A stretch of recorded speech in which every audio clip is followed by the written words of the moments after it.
សួស្តីប្រិយមិត្តកុមារាកុមារីដែលទើបនឹងកើតដែលទើបនឹងមានប្តីមានប្រពន្ធកន្លោះមេម៉ាយក្រមុំទាំងអស់គ្នាថ្ងៃនេះគឺយើងមកទស្សនាខ្មោចស៊ុំប៊ី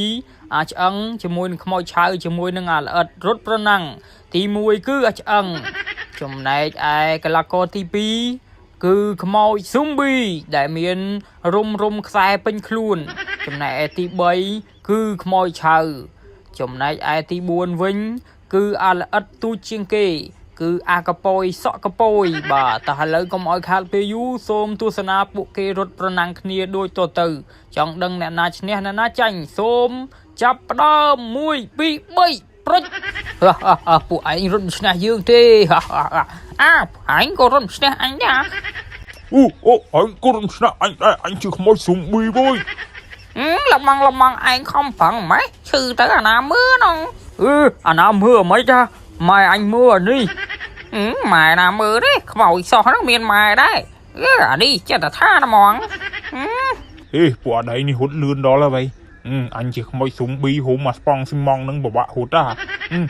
មិនហៅគប់ពួកអីនេះឲ្យវាជាប់ជើងមួយសិនគប់ឲ្យខ្មោចឆៅនេះមុនគេ1 2 3ឈប់ឯងនៅហ្នឹងតែអូយក្ដុំឆែបអាដាតាក់ជើងអញមានអាណាទៀតអានេះភ្លឺបែបអញហ្នឹងខ្មោចស៊ុំប៊ីដែរអ្នកគប់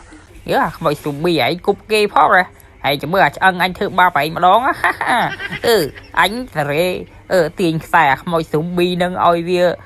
នៅនឹងស្គប់មកកន្លែងចឹងណាសបាយបែបណាបើមិនលេងល្បិចមិនឈ្នះវា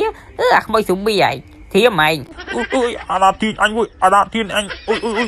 អូយវិលមុខអើយហត់ទៅណាលេងរួចហើយអូយតើហើយចេះលេងល្បិចអីតឯងអាខ្មោចស៊ុំប៊ីក្បាលខូចធ្វើបាបអាកូនទូចនេះមួយទៀតសិនអាអូនឯងឈូសលុយលោកបងឆ្អឹងឯងហ៊ានភូតខ្ញុំផងចាំមើលតែខ្ញុំលេងល្បិចជាមួយលបងឯងវិញខ្ញុំនឹងប្រើយុទ្ធសាស្ត្រដើម្បីរត់ឲ្យលឿនជាងលបងឯងតែម្ដង1 2 3 1 2 3 ចុំ